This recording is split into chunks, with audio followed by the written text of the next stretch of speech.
नमस्कार दोस्तों, स्वागत है आपका मेरे और आपके YouTube चैनल पाठशाला 360 डिग्री पर। दोस्तों, आज की इस वीडियो में जो हम बात करने वाले हैं वो उत्तर प्रदेश पुलिस की एक बहुत बड़ी भर्ती आपके सामने आई है। 60,244 पद। कितने? 60,244 पद की इस भर्ती के बारे में बात करने वाले हैं। बच्चों, भर्ती आई है, एक अच्छी बात है, लेकिन साथ साथ में तैयारी करने वाले बच्चों के मन में अनेक प्रकार की दुविधाएं हैं। यहाँ सबसे बड़ी दुविधा तो एग्जाम को लेके कि एग्जाम कब होगा। ठीक है, जैसा भर्ती से पहले ही भर्ती का नोटिफिकेशन जैसे आई, विज्ञप्ति जैसे आई, उससे पहले एक नोटिस वायरल हुआ कि 11 फरवरी को एग्जाम होगा।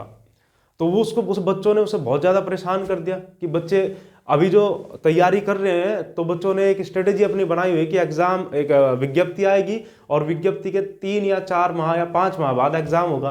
तो वो उस हिसाब से चीज़ों को लेकर चल रहे हैं। लेकिन यहाँ वैकेंसी आने के बाद आपको 40 से 45 दिन का समय दिया जा रहा है। तो क्या ये 40 से 45 दिन बाद ही एग्जाम होगा या एग्जाम इसके बाद भी जा सकता है? तो एक तो ये प्रश्न बच्चों को बहुत ज्यादा परेशान कर रहा है। फिर बच्चों, दूसरा प्रश्न ये कि ये किन बच्चों के लिए अवसर है। क्या कोई बच्चा जो तैयारी शुरू करना चाहेगा, क्या वो 40 से 45 दिन में अपनी तैयारी कर सकता है या नहीं कर सकता है? या वो उस बच्चे के साथ कैसे वो कंपटीशन करेगा जो पिछले 1 या 1.5 साल से तैयारी कर रहा है? ठीक है। और फिर तीसरा प्रश्न बच्चों, जब बच्चे तैयारी करेंगे तो सेफ स्कोर क्या होगा। बच्चों के मन में ऐसी बात आएगी कि एक कम समय मिला है तो कट ऑफ बच्चों कम जाने वाली है या कट ऑफ ज्यादा जाएगी, तो इस प्रकार का जो तो सेफ स्कोर क्या होगा। और तीसरा, फिर इस सेफ स्कोर के लिए हमारी क्या स्ट्रेटेजी होगी, हमारी रणनीति क्या होगी। इन सभी बिंदुओं पर बच्चों हम बात करने वाले हैं। तो चलिए सबसे पहले बात करते हैं कि एग्जाम कब होगा। देखिए बच्चों, अभी जो आपका चर्चा में है या लग रहा है कि आपको चुनाव से पहले उन्होंने एग्जाम शायद ये कराए 11 फरवरी, एक इन्होंने बच्चों डेट दी है एग्जाम की, जो ऑफिशियल नहीं है। सबसे पहले तो आपको ये मान लेना है कि ये ऑफिशियल नहीं है। ये बच्चों आपका सरकार की तरफ से नहीं दी गई है, ये वायरल नोटिस के आधार पर 11 फरवरी मान ली जा रही है। लेकिन ये 11 फरवरी तो बच्चों असंभव है, ये तो होगा नहीं, क्योंकि 11 फरवरी को एग्जाम आपका उत्तर प्रदेश आरओ और एआरओ का होगा। ठीक है, ये पहले से ही फिक्स है, तो यहां तो ये होने वाला है। और एक दिन एक प्रदेश की 2 बड़ी भर्तियां नहीं बच्चों, ये संभव नहीं है। तो फिर क्या फरवरी में ही एग्जाम होगा? 11 फरवरी के बाद अगर ये बच्चों नेक्स्ट संडे जाए तो इनके पास 18 फरवरी डेट है। 18 फरवरी को एग्जाम करा सकते हैं। क्या 18 फरवरी के बाद भी एग्जाम हो सकता है? बच्चों 18 फरवरी के बाद परीक्षा होने की संभावना कम हो जाती है, क्योंकि लगभग आप मान के चलिए कि मई के फर्स्ट वीक में 10 से 12 या 10 से 15 मई के आसपास आपका इलेक्शन होगा लोकसभा का। और 10 से 15 मई के या मई के अगर फर्स्ट वीक में इलेक्शन होता है तो उसका मतलब है कि फरवरी के लास्ट वीक में आपका आदर्श आचार संहिता लग जाएगी। और आदर्श आचार संहिता लगने के बाद प्रशासन के पास इतना समय नहीं होगा कि वो एग्जाम एक इतनी बड़ी भर्ती परीक्षा भी कराए और साथ साथ में आदर्श आचार संहिता का भी सही तरीके से पालन करा पाए। तो यानी हम मानते हैं कि अगर सरकार बच्चों इस एग्जाम को कराना चाहती है तो इसके पास ये 18 फरवरी के आसपास ये एग्जाम करा सकती है, अगर इनकी मंशा ऐसी है एग्जाम कराने की। बिल्कुल, अन्यथा फिर ये एग्जाम यहां से हटके आपका जून जुलाई में जाएगा। ठीक है, लेकिन हम क्या मान ले, हम किस स्थिति पे खड़े हैं? क्या हम ये मान ले कि एग्जाम नहीं होना है और एग्जाम जून जुलाई में होना है, या हम ये मान ले कि एग्जाम फरवरी में होना है? तो अभी तो बच्चों हमें ये आपका फरवरी में मानकर ही अपनी तैयारी को आगे बढ़ाना पड़ेगा। लेकिन अगर हम इसको फरवरी में मानकर तैयारी को आगे बढ़ाए तो बच्चों यहाँ एक समस्या भी है हमारे सामने। समस्या क्या है? एक तो बच्चा वो है जिसका सिलेबस पूर्ण रूप से कंप्लीट है, जिसका मैथ्स, रीजनिंग, हिंदी, जीएस, उसका सब कुछ कंप्लीट है, एक तो वो बच्चा है। और एक वो बच्चा है, यानी एक तो आपका वो बच्चा है जिसका आपका 80 to 100% सिलेबस कंप्लीट है, एक तो ये बच्चा है। और एक बच्चा ये है बच्चों जिसका सिलेबस अभी 50% के आसपास कंप्लीट है। और एक बच्चे वो है जो नए बच्चे हैं, बिल्कुल न्यू, ये यूपी कांस्टेबल की तैयारी करने चाहते हैं। तो बच्चों अगर ये एग्जाम फरवरी में हो तो क्या इन बच्चों का होगा कुछ? इनका क्या कैसे हो सकता है? 1 महीने में पूरा सिलेबस कंप्लीट करना और फिर इन बच्चों से बच्चों कंपटीशन करना, बहुत बड़ी बात है। तो क्या ये बच्चा तैयारी ना करे? तो अगर बच्चों ये बच्चा तैयारी नहीं करता तो ये बहुत बड़ी गलती होगी, क्योंकि ये कोई ऑफिशियल नहीं है कि एग्जाम फरवरी में होने वाला है। आपको बहुत कम चांस है कि एग्जाम फरवरी में होगा, बहुत सीमित समय फरवरी में इनके पास एग्जाम कराने के लिए। और अगर वो सीमित समय में ना करा पाए तो फिर एग्जाम आपका जून जुलाई में होगा। और इस एग्जाम के लिए बच्चों अगर 4 से 5 महीने आपको मिल गए ना, नए बच्चे को भी, एक मेहनती लगनशील बच्चे को, तो एग्जाम निकाल सकता है। तो आपको तैयारी में लगना है, अभी से शुरुआत आपको तैयारी करनी है, ठीक है। उसके बाद बच्चों तो सबसे पहला क्वेश्चन तो हमारा कि एग्जाम कब होगा, हमारे पास यहाँ दो कि या तो ये एग्जाम आपका फरवरी में हो जाए या ये एग्जाम आपका फिर उसके बाद जून या जुलाई में चला जाए। तो अभी तो जो हमें मान लेना है ना, तो यही मान लेना है कि फरवरी माह में आपका एग्जाम होने वाला है। और हमें जो अपनी रणनीति तैयार करनी है वो अगले 40 दिनों की रणनीति तैयार करनी है कि 40 दिन में हम क्या पढ़ें, कैसे पढ़ें, कितना पढ़ें, कि हम बच्चों एक जो सेफ स्कोर हम देखना चाहेंगे उस सेफ स्कोर तक हम पहुंच जाए, ठीक है। तो पहला प्रश्न, जहां बच्चों पहला प्रश्न कि एग्जाम कब होने वाला है, तो अभी हमें मानना है कि एग्जाम आपका फरवरी में होने वाला है। हमें आपका फरवरी के हिसाब से 40 दिन की रणनीति तैयार करके एग्जाम की तैयारी करनी पड़ेगी। वो एक दूसरी बात है, चांस है ज्यादा कि एग्जाम जून जुलाई में चला जाए, वो चला जाए तो आपके लिए बेहतर, ठीक है। तो पहला तो बच्चों यही कि हम फरवरी में मान लेंगे और 40 दिन के लिए क्या करेंगे, अपनी तैयारी करेंगे, 40 दिन की स्ट्रेटेजी या रणनीति तैयार करके। फिर बच्चों आओ, एक दूसरा ये किन बच्चों के लिए अवसर है। देखिए अवसर की बात उस स्थिति में कर रहा हूं कि यदि एग्जाम कब हो रहा है आपका, फरवरी माह में अगर एग्जाम हो रहा है, तो फरवरी में अगर एग्जाम होता है तो किन बच्चों के लिए अवसर होगा। देखिए कंपटीशन में एक तो बच्चा वो होगा जो लगभग 80 to 100% सिलेबस इसका कंप्लीट है, इसे सिर्फ और सिर्फ किसकी जरूरत है, रिवीजन की जरूरत है। और एक बच्चा ये जो 50% वाला है और एक बच्चा न्यू। तो अगर एग्जाम फरवरी में हो रहा है तो अवसर किसके लिए, इस बच्चे के लिए सबसे बेहतर ये अवसर है जो सिलेबस लगभग कंप्लीट कर चुका है, क्योंकि इसे रिवीजन करना है। और ये बच्चा भी इसे इससे ज्यादा मेहनत क्या हो सकता होगी, जरूर हो सकता होगी, क्योंकि इसे जो सिलेबस कंप्लीट करना है उसका रिवीजन साथ साथ रखना है, इसे रिवीजन का समय नहीं मिलने वाला है, ठीक है। तो अगर एग्जाम फरवरी में हो रहा है और अगर एग्जाम जून जुलाई में जाता है तो नए बच्चे भी ऐसे होंगे जो कंपटीशन में उभर के आएंगे और इन लोगों को क्या दे रहे होंगे, टक्कर दे रहे होंगे। तो ये अवसर ऐसे बच्चों के लिए है जो मैथ्स रीजनिंग पर पकड़ बना चुके हैं, हिंदी पर पकड़ बनानी है या हिंदी पर भी पकड़ उनकी बनी हुई है, तो ऐसे बच्चों के लिए एक अवसर है जो सिलेबस कंप्लीट कर चुके हैं और उन्हें ज्यादातर सिलेबस को दोहराना है, उन्हें रिवीजन करना है। ऐसे बच्चों के लिए बहुत बड़ा अवसर है, ठीक है। तो पहले दो प्रश्न। फिर अपना तीसरा प्रश्न बच्चों की सेफ स्कोर क्या होगा, उत्तर प्रदेश कांस्टेबल के लिए सेफ स्कोर क्या होने वाला है। देखिए बच्चों बड़ी भर्ती है और अगर हम पिछली दो भर्तियों को देख लें तो इसकी कट ऑफ हम देखते हैं 225 तक, हाईएस्ट स्कोर जो देखते हैं 225 तक देखते हैं, ठीक है। तो अभी तो जब हम कभी भी किसी भी एग्जाम के सेफ स्कोर की बात करते हैं तो वो जो सेफ स्कोर होता है ना आपका, वो सेफ स्कोर हम कैटेगरी के लिए एक सेफ स्कोर रखेंगे। ऐसा नहीं कि ओबीसी के लिए सेफ स्कोर ये रहेगा, एससी के लिए रहेगा, एसटी के लिए रहेगा, ये सेफ स्कोर होगा। और कोई भी कैटेगरी हो अगर इतना नंबर लाती है तो बच्चों ये आपका इसमें फाइनल सिलेक्शन जरूर लेगा। तो सेफ स्कोर की अगर बात करें बच्चों हम देखते हैं तो मेरे हिसाब से 240 आप टारगेट कीजिए, 240।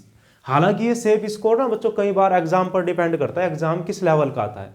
अगर एग्जाम का लेवल अच्छा हो तो ये सेफ स्कोर कम आ जाएगा, इससे भी कम। लेकिन वो एग्जाम होने के बाद फिर बताया जा रहा होगा कि इस एग्जाम में एग्जाम देखने में इतना सेफ स्कोर होगा। लेकिन अभी आप कम से कम कितना टारगेट कीजिए, अभी आप कम से कम 240 से 250 के बीच में टारगेट बच्चों करिए, ठीक है। ये आपका पेपर अगर बिल्कुल आसान पेपर नहीं, पेपर हमेशा मॉडरेट बनता है, मध्यम प्रकार का पेपर बनता है। तो जो मध्यम प्रकार का आपका जो पेपर बनता है ना उसमें आपको 240 से 250 लाओ तो आप बिल्कुल सेफ होंगे, चाहे आप जनरल से हो, चाहे वो ओबीसी से हो, चाहे ईडब्ल्यूएस से, चाहे एससी, चाहे एसटी, ठीक है। और ये बच्चों स्कोर लाया जा सकता है, ऐसा नहीं कि नहीं लाया जा सकता है। तो सेफ स्कोर की अगर हम बात कर रहे हैं तो मेरे अनुसार आप 240 से 250 को टारगेट करिए। लेकिन फिर 240 से 250 जब हम टारगेट कर रहे हैं तो उसके लिए बच्चों हमें एक बेहतर रणनीति की जरूरत होती है, कि स्ट्रेटेजी की जरूरत होती है, किस प्रकार चीजों को पढ़े, क्योंकि समय बहुत सीमित है हमारे पास। 40 दिन के टाइम में हम किस प्रकार चीजों को पढ़ें कि ये स्कोर हम अचीव कर पाए। तो थोड़ा सा डिस्कस करते हैं सिलेबस के बारे में। देखिए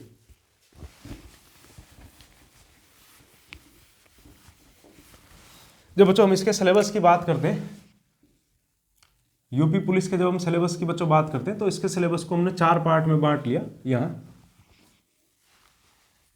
एक आप क्वेश्चन देख रहे होंगे बच्चों, यहाँ मैथ्स के क्वेश्चन देख रहे होंगे, फिर आप क्वेश्चन देख रहे होंगे रीजनिंग के क्वेश्चन देख रहे होंगे, फिर आप क्वेश्चन देख रहे होंगे बच्चों हिंदी के, और फिर आप क्वेश्चन देख रहे होंगे बच्चों जीएस के, ठीक है। तो कहां से कितना स्कोर अचीव किया जाए, अगर आप बच्चों मैथ्स के क्वेश्चन देखते हो या आप रीजनिंग के क्वेश्चन देखते हो, हिंदी के या जीएस के, तो पहली बात तो इनका रेशो क्या है, कुल क्वेश्चन आपके पास होने वाले 150 और एक क्वेश्चन 2 नंबर का, यानी पूरे 300 नंबर का आपका पेपर है। और 300 में से आपको 240 स्कोर बच्चों सेफ स्कोर ये रहने वाला। ये अगर आपका हुआ तो आपका फाइनल सिलेक्शन है बिल्कुल। तो आप अगर देखोगे तो बच्चों मैथ्स के यहाँ क्वेश्चन जो देखने को मिलते हैं 18 से 20 क्वेश्चन देखने को मिलते हैं। 17 भी हो सकते हैं, 18 भी हो सकते हैं, 19 भी हो सकते हैं, 20 भी हो सकते हैं। और रीजनिंग के इसी प्रकार क्वेश्चन आपको बच्चों 55 के लगभग देखने को मिलेंगे, 55 के लगभग, 55 प्लस या 1-2 कम या 1-2 ज्यादा। ये फिक्स नहीं है, जैसा पिछली जो परीक्षाएं हुई है, पिछली जो भर्ती हुई है, उनका जो पेपर है उनके आधार पर ये रेस हो रहा है बच्चों। लेकिन हाँ ऐसा जरूर है कि मैथ्स और रीजनिंग के 75 के आसपास होंगे दोनों के, और 75 के आसपास होंगे आपके जीएस के और हिंदी के क्वेश्चन, ठीक है। लेकिन ये फिक्स नहीं है कि मैथ्स के इतने ही क्वेश्चन है, ऐसा कुछ फिक्स नहीं है, उन्होंने ऐसा कुछ लिख के दिया है। तो आप देखोगे तो ये रेशो बढ़ भी सकता है, घट भी सकता है, लेकिन अभी तक जो हुआ है उसके आधार पर बच्चों मैथ्स के आपके 18 से 20 क्वेश्चन और रीजनिंग के आपके 55 के आसपास, वही हिंदी के आपके 37 के आसपास क्वेश्चन रहने वाले हैं, और जीएस के आपके क्वेश्चन बच्चों 38 के आसपास रहने वाले हैं। अब इसमें से हम क्या क्या किसमें कितना स्कोर करें कि हम उस 240 का मतलब होगा बच्चों 120 क्वेश्चन हम लगा पाए, 120 क्वेश्चन हम लगा पाए। इस 240 का मतलब होने वाला है कि 120 क्वेश्चन हम लगा पाए, ठीक है। देखो अगर मैथ्स के क्वेश्चन कम आते हैं तो उन बच्चों के लिए थोड़ा बेहतर है जिनका मैथ्स कमजोर होगा, जिनका मैथ्स वीक होगा, क्योंकि अगर 18 नंबर हमने यहाँ मान लिया कि 18 क्वेश्चन यहाँ है, 18 हमने मान लिए, 18 या 20 ये मान लें, तो इसमें से जो एक मैथ्स जिसका अच्छा है वो बच्चा 15 से 16 नंबर यहाँ ला पाएगा, 15 से 16 मैक्सिमम बच्चा जा पाएगा। अपवाद को छोड़ते हुए, अपवाद ऐसा भी होगा जो 18 में से 18 जा सकता है, लेकिन वो अपवाद ये एक्सेप्शन है। सामान्य बच्चा बच्चों जो अच्छा होगा वो 15 से 16 का स्कोर कर पाएगा, 15 नंबर मान लीजिए। और रीजनिंग की अगर बात करेंगे तो रीजनिंग में बच्चों 48 से 50 के आसपास रुक जाएगा। 55 क्वेश्चन बहुत होते हैं, ऐसे बहुत क्वेश्चन मिलते हैं जो बच्चों हिलते भी नहीं कई बार एग्जाम में। तो बच्चों 50 के आसपास आप 48 से 50 का स्कोर मान लीजिए, एक बच्चा जो औसत बच्चा कर पाएगा, जिसका काफी अच्छा होगा, सिलेक्शन लायक बच्चा। वही हिंदी में अगर हम बात करेंगे तो हिंदी में 32 से 33 नंबर आप मान लीजिए, ये बहुत मेहनती बच्चे के आएंगे, ठीक है। और यहाँ बच्चों बात करें तो यहाँ 25 के आसपास का स्कोर एक बेहतर स्कोर होने वाला है जीएस में, 38 में से, ठीक है। अब अगर हम इन सबको बच्चों टोटल करेंगे ना इनका, तो आप अगर यहाँ हमने मान लिया कि चलो 15 एक क्वेश्चन हम ला सकते हैं आराम से, 15 क्वेश्चन कर सकते हैं, यहाँ हमने मान लिया 50 हम कर सकते हैं, तो यहाँ से आप देखते हो 65 आप यहाँ से कर पा रहे हो, ठीक है। फिर आप देखते हो बच्चों कि आपने यहाँ बच्चों आपने 32 क्वेश्चन यहाँ कर लिए और 25 आपने बच्चों यहाँ कर लिए, ठीक है। तो आप ये जोड़ सकते हो बच्चों, ये कितने आपके 57। तो टोटल जब आप बच्चों ऐड करोगे, तो आपका स्कोर ये 120 क्वेश्चन से ज़्यादा ही जा रहा है, 110, और आपका ये हो जाएगा 123, ठीक है। 122 आप देख रहे हो, 122 के आसपास। तो यही यहाँ से 1-2 नंबर कम, 1-2 नंबर ज़्यादा। लेकिन हमारे सामने चैलेंज बच्चों ये है कि लाया कैसे जाए। ये लिखना बहुत आसान है, लेकिन इसे लाना किस प्रकार ला सकते हैं, किस प्रकार किस विषय में इतना स्कोर कर सकते हैं, ये हमारे लिए देखना जरूरी होगा कि प्रत्येक विषय के लिए क्या करें कि हम इतना स्कोर कर पाए। देखते हैं बच्चों, ठीक है, समझते हैं कि चीज़ों को ध्यान से देखिए। हम जो शुरुआत करते हैं ना आपका, तो चलो रीजनिंग से, मैथ से शुरुआत करते हैं, मैथ से।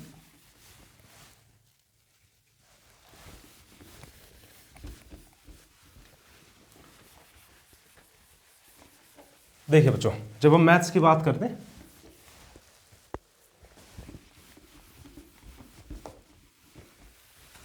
देखिए जब मैथ्स की हम बात करते हैं ना, तो मैथ्स में भी 2 प्रकार के बच्चे होंगे, एक वो जिनका बहुत अच्छा है, एक वो जिनका बहुत अच्छा नहीं है, और मीडियम वाले बच्चे भी होंगे।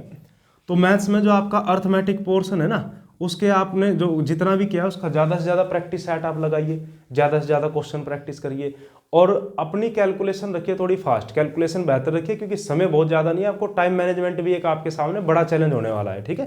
तो यहाँ तो आपने जितना पढ़ा है, जो चीज़ें पढ़ी हैं उसके आधार पे आप क्वेश्चन अभ्यास करिए, और कोशिश करिए कि बहुत ज़्यादा आप टेस्ट सीरीज प्रैक्टिस ना करें, बहुत ज़्यादा ना करें, क्योंकि टेस्ट सीरीज आपके लिए जो बच्चों फायदेमंद होगी ना, वो सबसे ज़्यादा फायदेमंद आपकी टाइम मैनेजमेंट को लेकर होने वाली है, ना कि वो क्वेश्चन कि आपको हुबहू क्वेश्चन वहाँ मिलने वाला है, ऐसा संभव नहीं है। इसके लिए आप टाइम के साथ ऑब्जेक्टिव क्वेश्चन प्रैक्टिस कीजिए, ठीक है।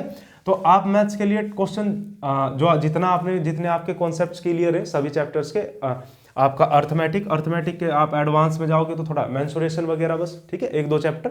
बाकी आप ज़्यादा से ज़्यादा उसका क्या कीजिए, प्रैक्टिस कीजिए, कोई एक बुक ले लीजिए और प्रीवियस ईयर पेपर इसका जरूर देखना। तो मैथ्स का तो आपका वही आपका 14 से 15 या 16 के आसपास का स्कोर बच्चों यहाँ से पहुँच जाएगा। फिर उसके बाद आप रीजनिंग में जाओगे। रीजनिंग बच्चों एक ऐसा है, मैक्सिमम बच्चे स्कोर करते हैं रीजनिंग में। ये जो आपकी 55 नंबर की रीजनिंग है ना, इसमें से मैक्सिमम कैसे पहुंच पाए, तो आपके ज़्यादा से ज़्यादा बच्चे स्कोर करते हैं। और जो बच्चा यहाँ स्कोर नहीं कर पाया ना रीजनिंग में, तो समझ लो वो पहले ही बाहर हो चुका है भर्ती से। अगर आपको बच्चों रीजनिंग में स्कोर करना है तो इसके लिए सबसे पहले तो आपका सिलेबस कंप्लीट हो। सिलेबस कंप्लीट होने के बाद आप एक रीजनिंग का प्रैक्टिस सेट लगाइए, स्पेशल रीजनिंग का प्रैक्टिस सेट ऑफलाइन आराम से, क्योंकि वहाँ से बहुत सारे क्वेश्चन हमें ऐसे मिलेंगे जो हमारे जो सोचने का, रीजनिंग में जो सोचने का तरीका है ना उसे बढ़ा देंगे। एक नए कॉन्सेप्ट्स आपको देखने को मिलेंगे और ज़्यादा से ज़्यादा क्वेश्चन प्रैक्टिस करोगे तो आपकी स्पीड वहाँ बनकर आएगी। ठीक है, आप यूपी कांस्टेबल का प्रैक्टिस सेट तो लगाइए, साथ साथ में रीजनिंग का एक प्रैक्टिस सेट स्पेशल से लगाइए और दिन में कम से कम 2 घंटे इसको दीजिए। लगातार रीजनिंग के क्वेश्चन आप करिए।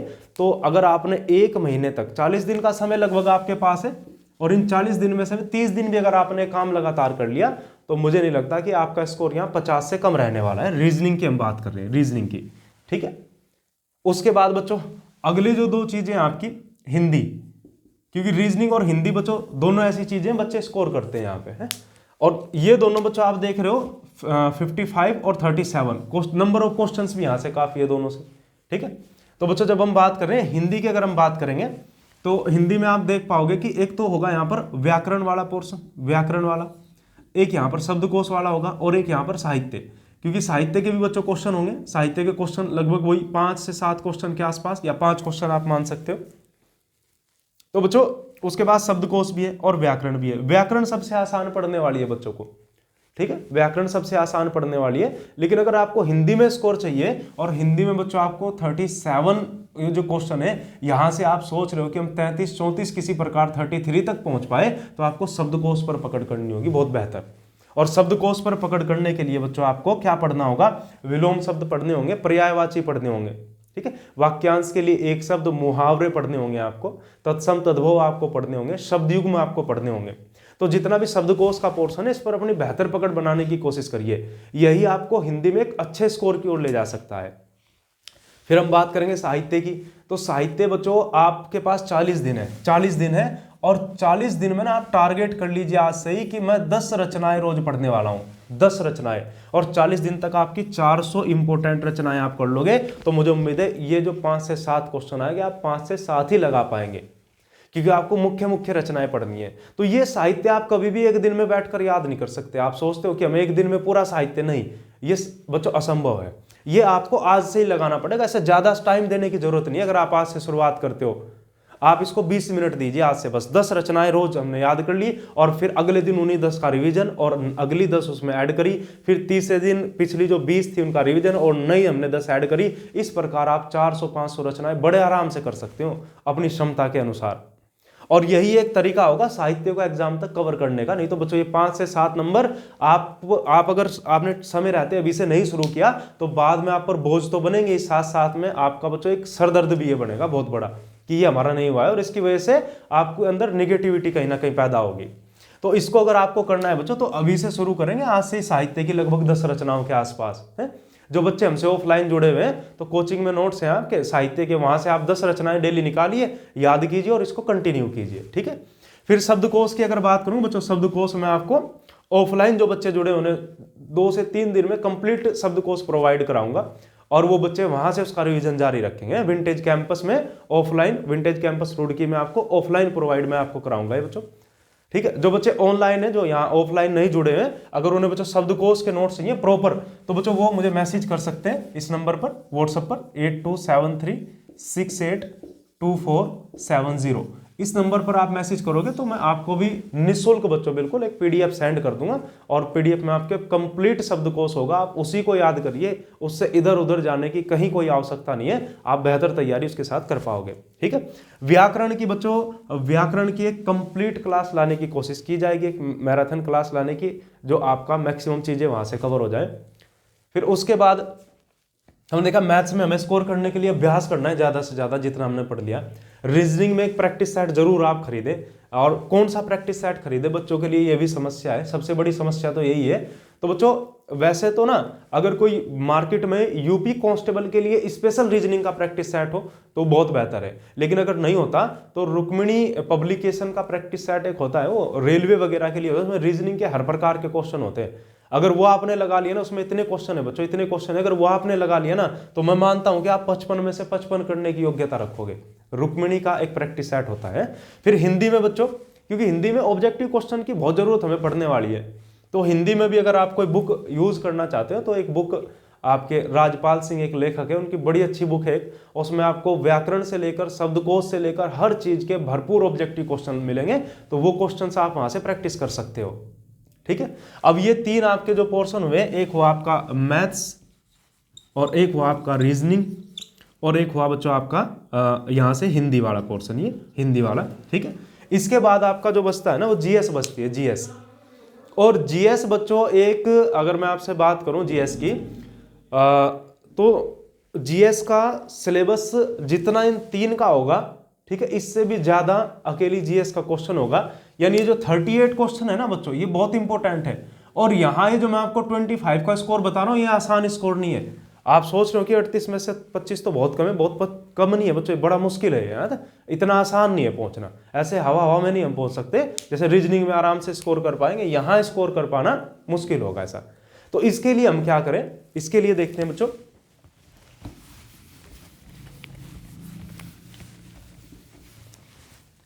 देखो बच्चों, इसके लिए अगर हम जीएस की बात करें ना, जीएस की, तो जीएस के लिए आप ध्यान रखोगे, आपको अगर जीएस में बेहतर स्कोर करना है तो यूपीजीके के क्वेश्चन आपसे यहां से पूछ रहा होगा, यूपीजीके। और यूपीजीके के कितने 7 से 8 प्रश्न आपसे जरूर पूछ रहा होगा। 7 प्रश्न हमने मान लिए, 1-2 कम भी हो सकता है और 2-3 बढ़ भी सकते हैं, 10 तक भी जा सकते हैं यूपीजीके के। फिर बच्चों यहाँ एक स्टैटिक जीके का जो पोर्शन होने वाला है ना, स्टैटिक जीके का, वहां से भी आपसे 6 से 7 प्रश्न पूछने वाला है। तो 7 और 7 मतलब 15 के आसपास तो यूपी जीके और स्टैटिक जीके आपसे पहुंच जाने वाली है। स्टैटिक जीके में क्या, कोई बुक पूछ लेगा, कोई मुख्यालय, कोई दिवस पूछ लेगा, है किस चीज का मुख्यालय का है। और यूपी जीके का तो बच्चों आपको ये करना ही करना है। फिर इससे लगा आपके पॉलिटी के क्वेश्चन, ज्योग्राफी के क्वेश्चन, हिस्ट्री के क्वेश्चन, ठीक है।